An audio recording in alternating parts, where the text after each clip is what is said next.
Hello viewers, আসসালামু আলাইকুম। আমি আব্দুল্লাহ মামুন। আজকে আমি মাইক্রোসফট ওয়ার্ডের পার্ট 4 নিয়ে কথা বলবো। মাইক্রোসফট ওয়ার্ডের 3টা ভিডিও তৈরি করা হয়েছে, যেগুলো আপনারা আমার ইউটিউব চ্যানেলে গেলে দেখতে পাবেন। Part 1, part 2, part 3। আজকে আমরা পার্ট 4-এ দেখি কি শিখতে পারি। তো চলুন মাইক্রোসফট ওয়ার্ড ওপেন করা যাক। ওকে, মাইক্রোসফট ওয়ার্ড ওপেন করলাম আমি কথা বলতেছিলাম হোম নিয়ে। হোমের মধ্যে যে সাইটগুলো আছে সেগুলো নিয়ে। হোমের মধ্যে ক্লিপবোর্ড, ফন্ট, এই দুইটা নিয়ে ভিডিও তৈরি করা হয়েছে। সো আজকে কথা বলবো আমি প্যারাগ্রাফ নিয়ে। প্যারাগ্রাফের মধ্যে যে অপশনগুলো আছে সেগুলো আমি একটা একটা দেখাবো। প্যারাগ্রাফের মধ্যে 4টা অ্যালাইন আছে, অ্যালাইনমেন্ট, যেগুলোকে অ্যালাইনমেন্ট বলা হয়। মাইক্রোসফট ওয়ার্ডের মধ্যে 4টা অ্যালাইনমেন্ট আমরা দেখতে পাই। একটা হচ্ছে align left, centre, align right, justify. Align left হচ্ছে কোনো লেখাকে, কোনো প্যারাগ্রাফকে লেফট থেকে শুরু করা, লেফট সাইড দিয়ে শুরু করা। সো আমরা দেখি, আমরা সিলেক্ট করলাম লেখাটাকে কন্ট্রোল এ দিয়ে, দেন আমরা এটাকে ক্লিয়ার ফরম্যাটিং করতেছি। দেন ক্লিয়ার ফরম্যাটিং করার পর এটা সম্পূর্ণ একটা, আমরা যখন শুরুতে ডিফল্টে যে লেখাগুলো লিখি সেরকম হয়ে গেছে। সো আমরা এটাকে এখন কি করব, সিলেক্ট করব। সিলেক্ট করার পর অ্যালাইন লেফট ক্লিক করলে লেখাটা কোথায় চলে আসবে, একদম লেফটে চলে আসবে। কোন লেফটে চলে আসবে, লেফট থেকে শুরু হবে। এটা আমরা কিবোর্ড দিয়ে করতে পারি। দেখি, কন্ট্রোল জেড দিয়ে আমরা আনডু করতেছি, আমরা কিবোর্ড দিয়ে করব। কন্ট্রোল এল, কন্ট্রোল এল দিলে অ্যালাইন লেফট হয়ে যাবে। সো অ্যালাইন লেফটের পাশে যে অপশনটি আছে সেটা হচ্ছে সেন্টার। সেন্টারে ক্লিক করলে লেখাটা আমাদের সেন্টার মাঝখানে চলে আসবে। এটা আমরা কিবোর্ড দিয়ে করতে পারি। কন্ট্রোল ই, কন্ট্রোল ই দিলে লেখাটা সেন্টার চলে আসবে। তো সেন্টারের পাশে যে অপশনটা আছে সেটা হচ্ছে অ্যালাইন রাইট। অ্যালাইন রাইট দিলে কি হবে, লেখাটা রাইট থেকে শুরু হবে। সো আমরা দেখি, অ্যালাইন রাইটে ক্লিক করার পর লেখাটা একদম, প্যারাগ্রাফটা একদম কোথায় চলে গেছে, রাইটে চলে গেছে। সো আমরা এটা আনডু করতেছি। কিবোর্ড দিয়ে কীভাবে করা যায় দেখা যান। কন্ট্রোল আর, কন্ট্রোল আর দিলে আমরা অ্যালাইন রাইট করতে পারি। অ্যালাইন রাইটের পর যে অপশনটা আছে সেটা হচ্ছে জাস্টিফাই। আমরা জাস্টিফাই ক্লিক করব। জাস্টিফাই দেখার জন্য আমাদের একটা ফুল প্যারাগ্রাফ নিতে হবে। সো আমরা আরেকটা উইন্ডোতে যাচ্ছি। আমি আরেকটা উইন্ডো নিয়ে রাখলাম। দেখেন, জাস্টিফাই হচ্ছে সব সাইড দিয়ে লেখাটাকে অ্যালাইন করে নেওয়া। দেখেন এখানে প্রথম লাইনটা একটু ছোট, দ্বিতীয় লাইনটা একটু বড়, এলোমেলো লাইনগুলো রাইট সাইডে। তো আমরা এটাকে কিভাবে অ্যালাইন করব, মানে সব জায়গাতে একই সাইজের করব। তো আমরা এটাকে সিলেক্ট করব। সিলেক্ট করার পর জাস্টিফাই ক্লিক করব। দেখেন লেখাটা একদম অ্যালাইন হয়ে গেছে। সো আমরা এটা কিবোর্ড দিয়ে করতে পারি। কিবোর্ড দিয়ে আমরা কন্ট্রোল জে প্রেস করব। কন্ট্রোল জে প্রেস করলে লেখাটা কি হয়ে যাবে, জাস্টিফাই হয়ে যাবে। এবার দেখবো আমরা অ্যালাইনের উপরে যে অপশনগুলো আছে সেগুলো দেখব। অ্যালাইনের উপরে আছে বুলেটস, তারপর আছে নাম্বারিং, তারপর আছে মাল্টি লেভেল লিস্ট। এগুলো কিভাবে ইউজ করা হয় আমরা সেগুলো দেখব। এগুলো ইউজ করার জন্য আমাদের আলাদা ট্যাক্স নিতে হবে। ধরেন আমি এগুলোর মধ্যে বুলেটস ইউজ করব, মানে একটা একটা চিহ্ন দিব, নাম্বার দিব। এগুলো করার জন্য আমাদেরকে লেখাটাকে সিলেক্ট করতে হবে।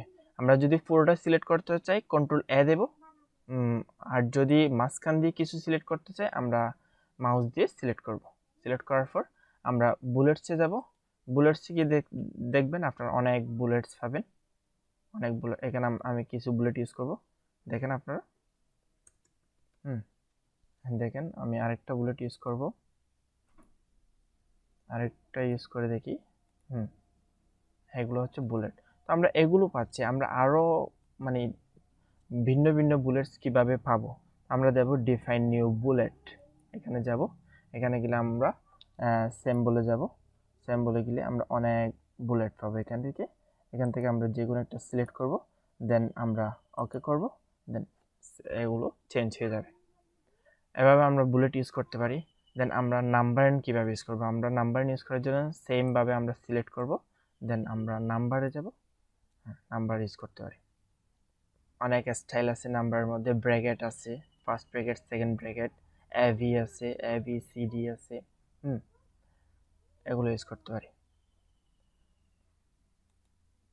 আমরা ডিফাইন নাম্বার ফরম্যাটে গেলে আমরা নাম্বার অনেক ফরম্যাট বের করতে পারি, নাম্বার স্টাইল বের করতে পারি। এখান থেকে স্টাইল থেকে আমরা ফার্স্ট, সেকেন্ড, থার্ড এগুলো দিতে পারি।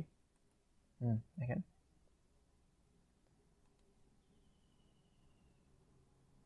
রোমান সংখ্যা ইউজ করতে পারি আমরা। তো এবার আসেন আমরা লেখাটাকে ক্লিয়ার ফরম্যাটে নিয়ে যাই। এবার আসেন multi level list. Multi level লিস্টটা একটু ডিফারেন্ট। এটা আমরা ইউজ করি কোথায়? এটা আমরা ইউজ করি ইয়েতে, আমরা যখন এমসিকিউ তৈরি করব, সাফ মানে একটা টাইটেল থেকে কিছু টপিক আসবে, এগুলা ইউজ করার জন্য। এটি ইউজ করার জন্য আমাদের একটা নতুন উইন্ডো নিতে হবে। আমরা নতুন উইন্ডো নিতে পারি কন্ট্রোল এন প্রেস করে। কন্ট্রোল এন প্রেস করবেন, দেখবেন একটা নতুন উইন্ডো চলে আসবে। সো আমরা এখানে কিছু একটা লিখবো। ফর এক্সাম্পল লেখাটা একটু সাইজটা একটু বড় করে দিব, দেখতে সুবিধা হয়।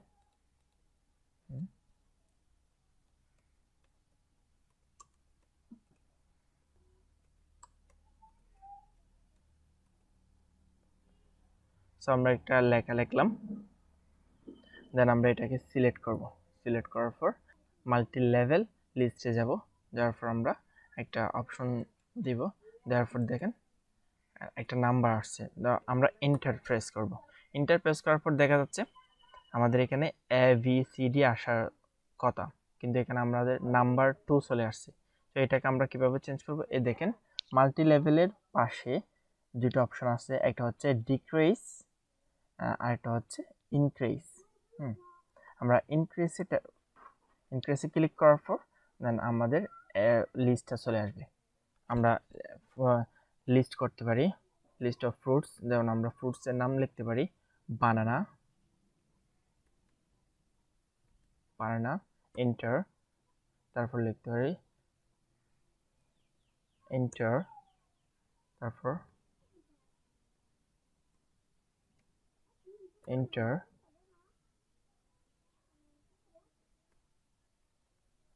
এন্টার,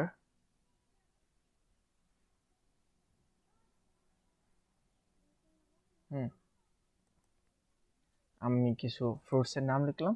সো ধরেন এন্টার দিলাম, এন্টার দেওয়ার পর দেখা যাচ্ছে আমি আরেকটা লিস্ট করব, আমি ডবল ইন্টারফেস করব, দেখেন নাম্বার 2 চলে আসছে। এখন আমি আরেকটা লিখব, ধরেন এম এস ওয়ার্ড,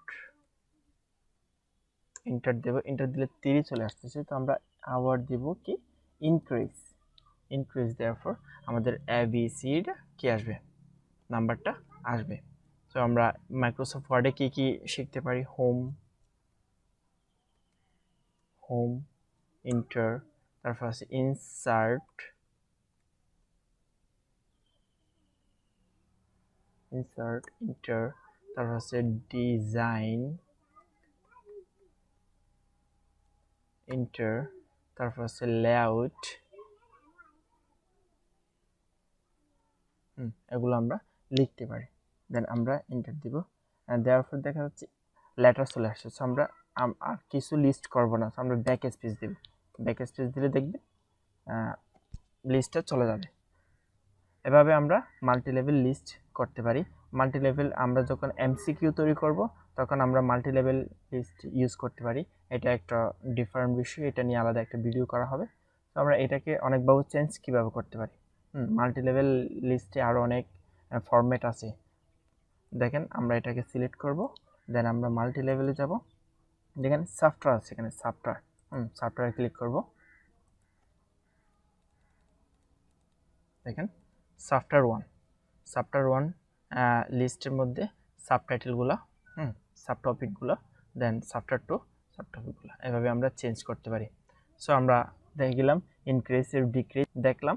দেন আমরা কিভাবে এখন দেখব লাইন স্পেসিং। লাইন স্পেসিং হচ্ছে খুব ইম্পর্টেন্ট একটা বিষয়। লাইন স্পেসিং দেখার জন্য আমরা নতুন একটা উইন্ডো নিলাম। দেন আমরা যখন একটা লেখা লিখবো, একটা প্যারাগ্রাফ লিখবো, তখন আমাদের লাইনটা একটু বড় হয়ে যাবে। লাইনটা যখন বড় হয়ে যাবে, সো আমাদের লাইনটা একটু ছোটো করতে হবে। কিভাবে করব আমরা? লাইন স্পেসিং দিয়ে করতে পারি।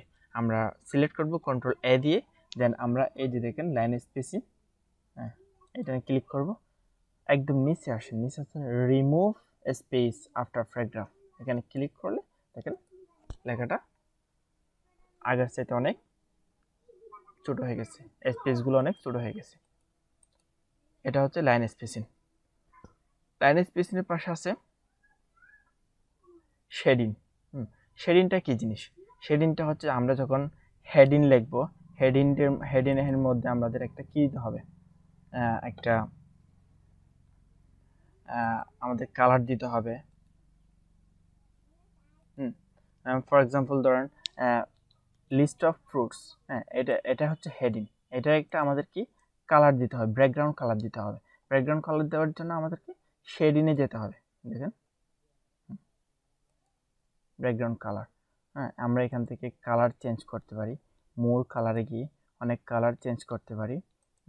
আমরা এখান থেকে অনেক কালার দিতে পারি। দেখেন সিলেক্ট করব, দেন আমরা হেডিংসে যাব। এভাবে আমরা টাইটেলটাকে আমরা একটা সাজাতে পারবো শেডিং দিয়ে। সো আমরা একবার দেখব বর্ডার। বর্ডার্সটা হচ্ছে কি লেখাটাকে বর্ডার করা চারপাশ দিয়ে।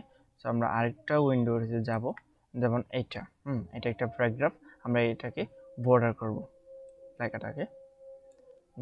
যেমন বর্ডারে যাব আমরা, এখানে বটম বর্ডার, মানে বটম বর্ডার হচ্ছে নিচে, প্যারাগ্রাফটার নিচে একটা বর্ডার লাইন চলে আসবে। টপ দিলে আমরা প্যারাগ্রাফের উপর একটা চলে আসবে। লেফট দিলে লেফট একটা, রাইটে চলে যাবে বর্ডারটা। নো বর্ডার দিলে কোনো বর্ডার থাকবে না। অল বর্ডার দিলে প্যারাগ্রাফের চারপাশে কি হয়ে যাবে, বর্ডার হয়ে যাবে। এভাবে আপনারা একটা ইয়ে করবেন, ট্রাই করলে দেখতে পাবেন বর্ডারগুলো কিভাবে আসে। আমি আশা করি আপনারা এগুলো একটু প্র্যাকটিস করলে, একটা অপশন যদি দেখেন, ইনশাল্লাহ আপনারা পারবেন। দেন তারপর দেখা যাচ্ছে স্টাইলটা হচ্ছে এত ইম্পর্টেন্ট বিষয় না। স্টাইল মানে এখানে বিভিন্ন লেখার ফরম্যাট দেখতে পাবেন। আপনি যখন একটা প্যারাগ্রাফ লিখবেন, মনে করবেন এ স্টাইলে লাগবেন, লেখাটা এ স্টাইলে হয়ে যাবে, চেঞ্জ হয়ে যাবে। এ স্টাইলে লাগবেন, এখানে হয়ে যাবে, মানে যে স্টাইলে দিবেন সেভাবে হয়ে যাবে। সো আমরা সাধারণত নর্মালে রাখি, নর্মালে ক্লিক করলে লেখাটা এভাবে হয়ে যাবে। দেন আমরা এটাকে আমাদের ইচ্ছে মতো সাজাতে পারি। এটা একবার প্র্যাকটিস করলে পারবেন ইনশাল্লাহ। সো আজকে এতটুকু। ভিডিওটি ভালো লাগলে শেয়ার করবেন, কমেন্ট করবেন, চ্যানেলটিকে সাবস্ক্রাইব করে রাখবেন। ওকে, থ্যাংক ইউ, আসসালামু আলাইকুম।